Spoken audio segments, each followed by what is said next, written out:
Bonjour à tous.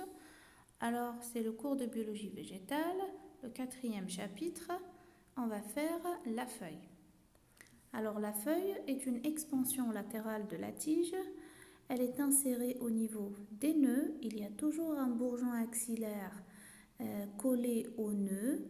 Les vaisseaux conducteurs qui se trouvent dans les nervures de la feuille apportent l'eau et les sels minéraux nécessaires à la photosynthèse. Alors, nous avons 3 types de feuilles. Alors, par rapport à ce que ces feuilles-là tombent ou non pendant l'automne, nous avons premièrement les feuilles caduques. Ce sont les feuilles qui tombent à l'automne. Et donc, il y a des arbres pendant l'hiver et l'automne qui perdent leurs feuilles. Ces feuilles-là, on les appelle les feuilles caduques.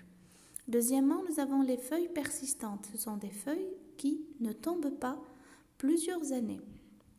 Et troisièmement, nous avons les feuilles marcescentes. Ce sont des feuilles qui, à l'automne, changent de couleur mais ne tombent pas.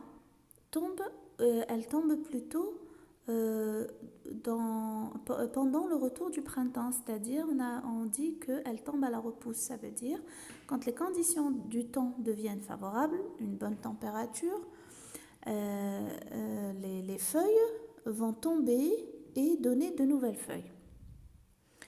Alors, la feuille, elle se compose de plusieurs parties. Comme vous voyez, elle se compose d'un pétiole et d'un limbe. À l'intérieur du limbe, nous avons des nervures. Nous avons une nervure principale et des nervures secondaires. Il y a toujours un bourgeon axillaire collé entre la feuille et la tige.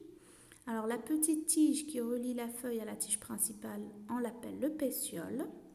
Et donc, il y a toujours un bourgeon axillaire entre la feuille et la tige. Alors, la figure B, c'est une feuille sessile. Une feuille sessile, ça veut dire que c'est une feuille qui n'a pas de pétiole.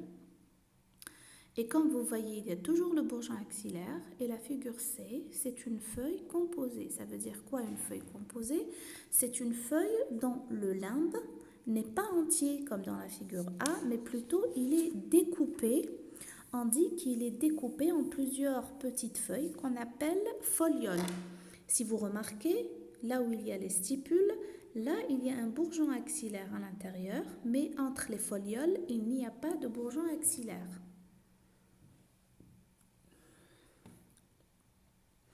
Quand la feuille, elle est simple, ça veut dire qu'elle possède un limbe entier. Il n'est pas découpé.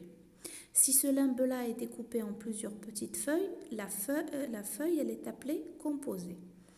Alors la feuille simple, elle possède donc une gaine. Une gaine, c'est la base du pétiole. Elle est un petit peu élargie, on l'appelle la gaine. Après, nous avons le pétiole, le limbe. À l'intérieur du limbe, nous avons la nervure principale et les nervures secondaires. Donc pour la feuille composée, c'est pratiquement la même chose, sauf que les petites feuilles sont appelées folioles et le pétiole, à l'intérieur des petites folioles, on l'appelle le rachis. Ce n'est plus le pétiole. Le pétiole s'arrête où commencent les folioles. À l'intérieur, c'est le rachis. Alors, les feuilles composées, nous en avons plusieurs types. Par rapport à quoi? Par rapport au nombre des folioles, par rapport à la disposition des folioles. Donc, nous avons la feuille composée. La plus simple, c'est la feuille pennée. Alors, pennée, ça veut dire quoi? Ça veut dire ramifiée des deux côtés et les deux côtés sont égaux. C'est-à-dire que la feuille pennée, il y a la feuille qui est à deux côtés où les deux côtés يجيو متشابهين ولا متساويين. Alors quand les folioles sont en nombre pair, on dit que c'est une feuille paripennée. Quand les folioles sont en nombre impair, on dit que c'est une feuille imparipennée. Deuxièmement, nous avons les feuilles composées bipennées, comme vous voyez sur la photo, c'est-à-dire elles sont pennées deux fois. Ça veut dire au lieu sur les deux côtés on a une seule foliole, nous avons la foliole qui est elle-même pennée, qui est elle-même ramifiée, et donc on l'appelle une feuille composée bipennée. Et à côté, la feuille tripennée, ça veut dire tout simplement qu'elle est pennée trois fois, comme vous voyez. Alors, exemple d'une feuille bipénée, c'est la feuille d'acacia. Alors, troisièmement, la feuille composée tripénée, c'est bon, on l'a vu. Quatrièmement, la feuille composée palmée. Comme vous voyez, une feuille palmée, ça veut dire quoi? Ça veut dire que toutes les folioles sont insérées en un même point au sommet du pétiole, comme vous voyez. Alors, cette feuille palmée, elle possède 5 folioles. Ils sont tous insérés au même point. Alors, les feuilles composées trifoliées, ce sont tout simplement des feuilles qui ont 3 folioles.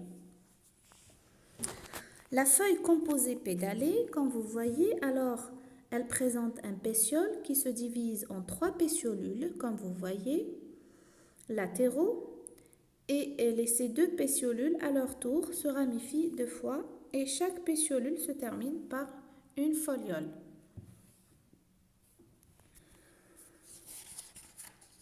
Bien sûr, quand vous regardez ces vidéos, il faut toujours avoir son livre à côté. Alors, maintenant, on passe aux nervures. Les nervures, c'est les vaisseaux conducteurs qui se trouvent sur la feuille. Alors, la nervation consiste à considérer la disposition des importantes nervures dans la feuille.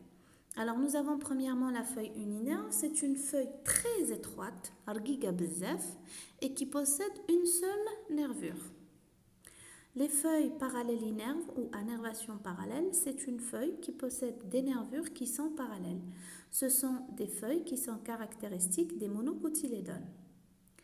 Deuxièmement, les feuilles pénatinerves ou nervation pénée, ce sont des feuilles qui possèdent une nervure principale et qui partagent le limbe en deux.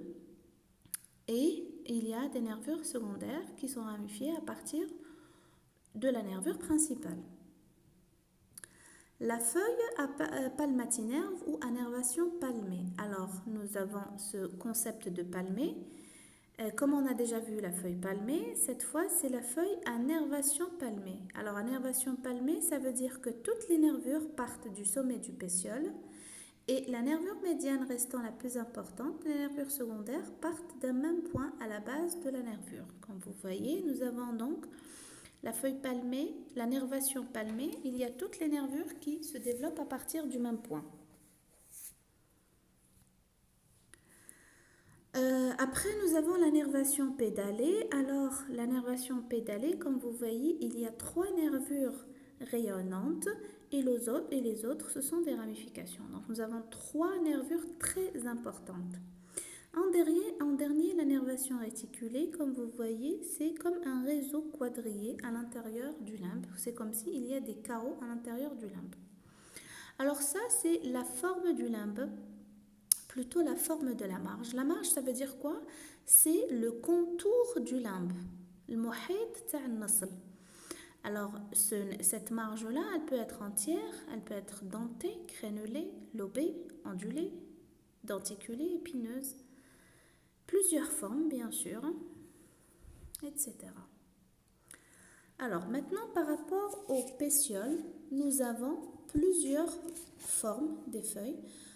Alors, nous avons donc le pétiole, c'est la petite tige qui relie la feuille à la tige.